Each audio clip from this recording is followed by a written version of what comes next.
Venu de Birmanie et de Chine, le citron a progressivement colonisé la Méditerranée. Au Moyen-Âge, l'Égypte exporte déjà de délicieuses bouteilles de citronnade. En arabo-persan, limoun veut d'ailleurs dire citron acide. Bientôt, cette limonade servie par les vendeurs ambulants, comme ici à Beyrouth, perle sur toutes les lèvres. C'est une limonade encore sans bulle, une limonade d'avant le soda.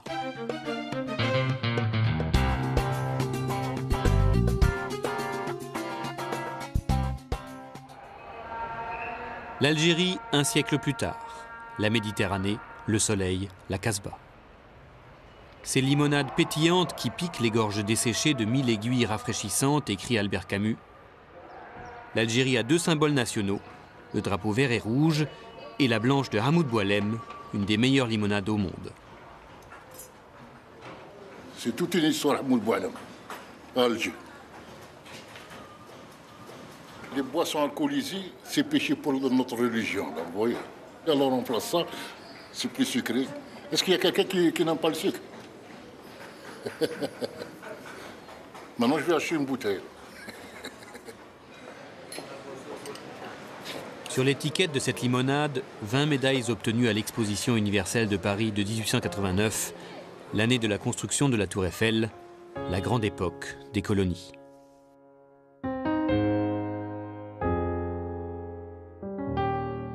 Quand mon père me disait « tu viens avec moi à l'usine aujourd'hui », c'était un événement. Et puis le café, on le prenait avec les chauffeurs livreurs au bistrot d'à côté. Il y avait une ambiance. C'est une ambiance. Les Hamoud et les Hafiz, deux familles cousines, limonadiers depuis 5 générations. Mohamed, un des plus jeunes cousins, fait ici ses premiers pas sur la terrasse de l'usine. À l'époque, la production est encore modeste. À l'école, Mohamed revend à la récré 2-3 bouteilles prises dans les réserves sous l'œil bienveillant de Boualem, ici à l'image. Boualem, l'ancêtre qui fit de ce commerce d'arômes la plus ancienne et peut-être la plus célèbre entreprise algérienne encore en activité. Mohamed sera tour à tour chauffeur, caissier, directeur commercial et membre du conseil d'administration. Il ne faut pas croire que c'était comme maintenant, à une échelle industrielle. Hein. Quand ils vendaient 2-3 caisses par jour, l'aïeul était content. Hein.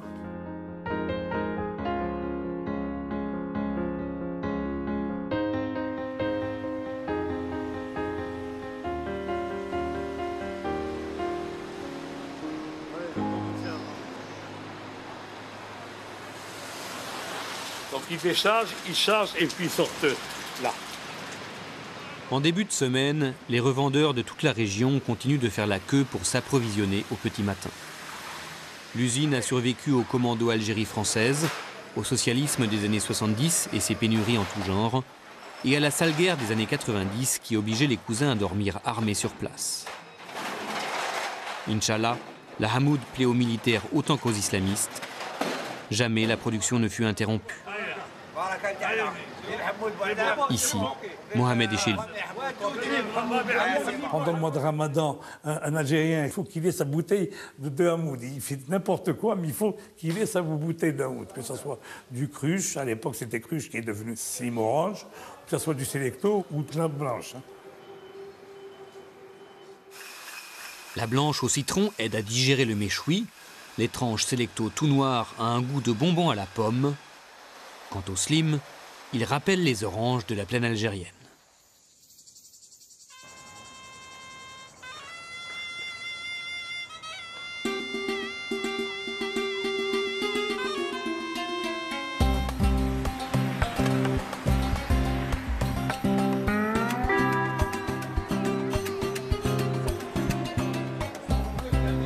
Coca-Cola avait son usine juste à côté de la nôtre, après le débarquement américain.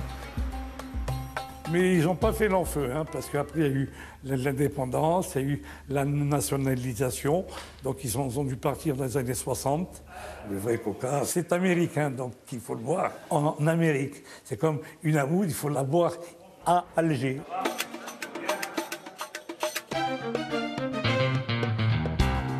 Longtemps, l'entreprise n'a pas eu besoin de faire de la publicité. Il y avait toujours plus de demandes que d'offres, il fallait juste moderniser de temps en temps.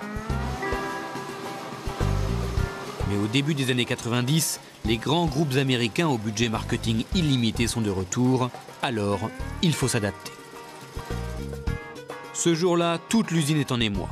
2 joueurs de l'équipe de foot nationale vont faire une publicité pour le nouveau soda fraise, une première. Très sucré, le goût fraise fait un malheur en Algérie, mais jusqu'ici, seule la concurrence en proposait.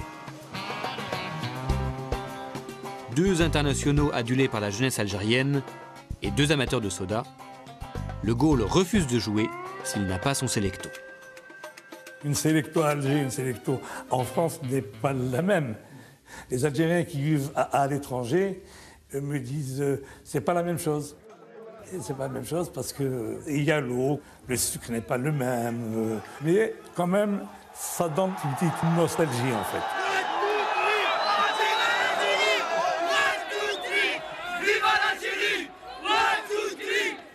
Tout soda rêve d'être associé à ces grands moments collectifs. Coupe du Monde, Jeux Olympiques, Noël, Ramadan. Ceux où les gens sont joyeux et où ils ont soif.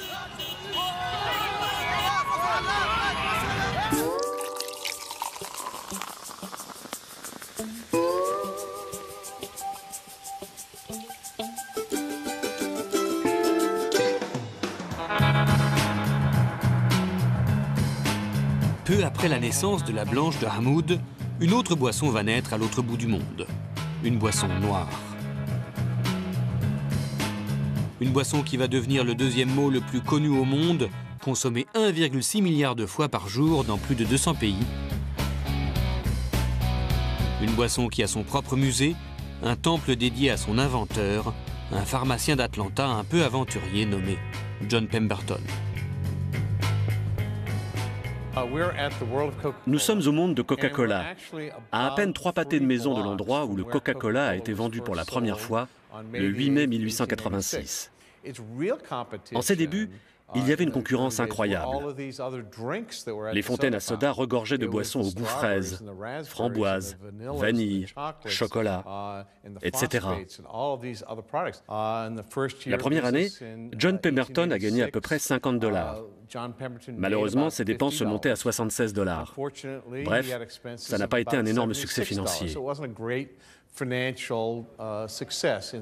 La première année, nous avons vendu environ 6 boissons par jour. À l'époque, les drugstores, ces mélanges de pharmacie et de quincaillerie, sont devenus le lieu de socialisation. Tous les charlatans veulent y placer leurs boissons, servies dans les majestueuses fontaines à soda. Reste à Pemberton, qui jusqu'ici faisait plutôt des pilules pour le foie et des crèmes de beauté, à populariser ce qui va devenir le premier cola. Un étrange mélange vendu comme stimulant tonique pour les nerfs, qui contient du caramel, de la vanille, de la noix de cola venue d'Afrique et même un soupçon de coca, la plante divine des Indiens du Pérou.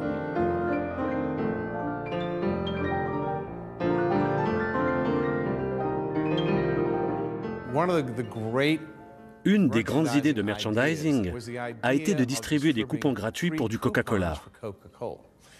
N'oublions pas qu'à l'époque, cette marque avait un goût complètement nouveau, auquel les gens n'étaient pas habitués. Si vous arriviez à le faire essayer à quelqu'un, il reviendrait. Et la prochaine fois, il l'achèterait.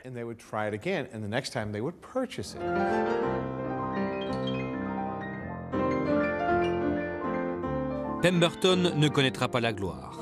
Ruiné, il vend ses parts à des investisseurs qui ont une idée astucieuse. Ils ne produiront que le concentré de la nouvelle boisson. Ensuite, ils revendent ce sirop aux milliers d'embouteilleurs indépendants chargés de produire sous licence. Pour se différencier des autres colas, il y a le marketing. Tout est porteur. Le graphisme inimitable, la bouteille aux formes sensuelles appelée la dame au fourreau et la prohibition qui favorise toute boisson non alcoolisée. Dans les années 30, les sodas sponsorisent les émissions de sport et de musique. Mais ils se vendent surtout l'été. Alors, encore une fois, l'entreprise d'Atlanta a une idée lucrative, réquisitionner le Père Noël. Les gars de la publicité ont commencé à y réfléchir. Et un des artistes avec qui il travaillait a eu une idée. Il s'est dit, le Père Noël doit faire le tour de la Terre en 24 heures pour déposer tous les cadeaux. Forcément, il va avoir soif. Pourquoi est-ce qu'il ne boirait pas un Coca-Cola? Dear Mom, I am fine. I'm in the Pepsi-Cola Center in Times Square, New York City. Et puis vint la guerre. Les grandes compagnies de soda redoublent d'efforts patriotiques pour soutenir les boys partis se battre au bout du monde. Dès 1942, tout GI en permission peut venir se rafraîchir et se détendre dans ce centre de relaxation sur Times Square à New York. Upstairs on the street level, the boys sit around and dish with the hostesses or eat. New friendships are made and experiences swapped. At the lunch counter, they get sandwiches, hamburgers or egg sandwiches at 5 cents, and all the Pepsi-Cola they can drink free.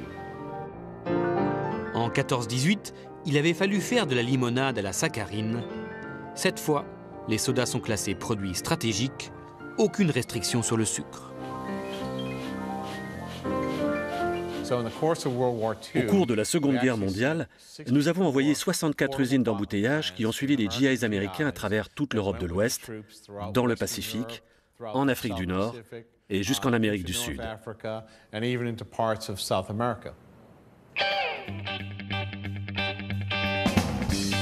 À la Libération, le cola a, comme les chewing-gums et les banylons, le goût de la victoire et de la liberté.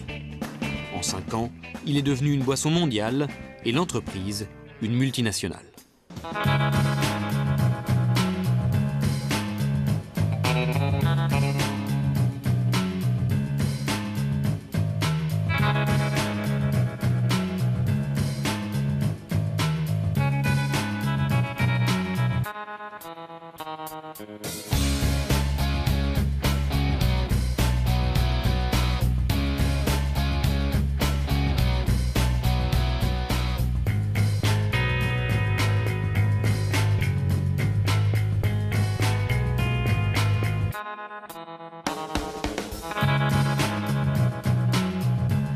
À l'Est, les colas, symbole de l'impérialisme, se heurtent au rideau de fer.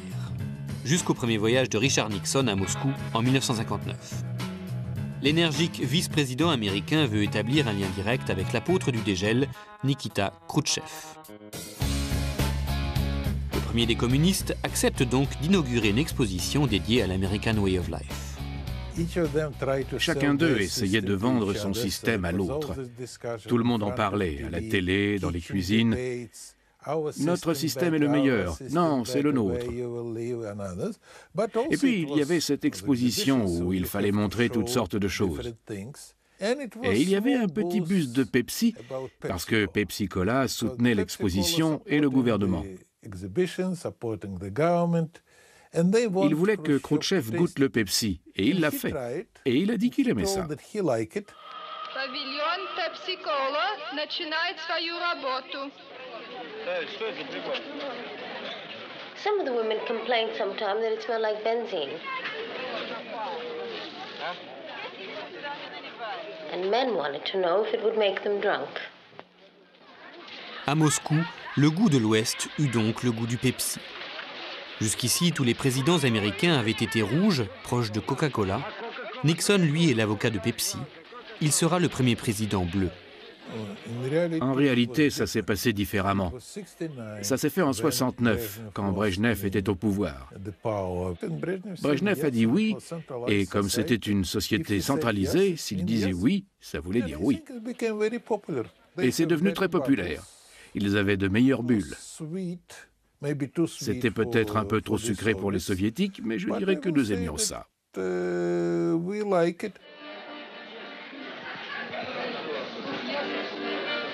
Tous les pays de l'Est suivent le choix de Moscou. Il y aura donc du Pepsi, plus les produits locaux, Baïkal en Russie, Klub Cola en Allemagne de l'Est, Kofola en Tchécoslovaquie, Kokta aux herbes en Slovénie, sans oublier les délicieux mais si rares sodas géorgiens. Ils avaient des goûts de fruits. L'homme qui les produisait s'appelait Lagidze. Il avait inventé ces sodas avant la Révolution. Et c'était le fournisseur exclusif de la cour du tsar. Après la Révolution, je crois qu'il a gardé son secret. Il est resté le seul fournisseur du Kremlin et parfois on trouvait ces sodas dans des magasins, mais en très petite quantité.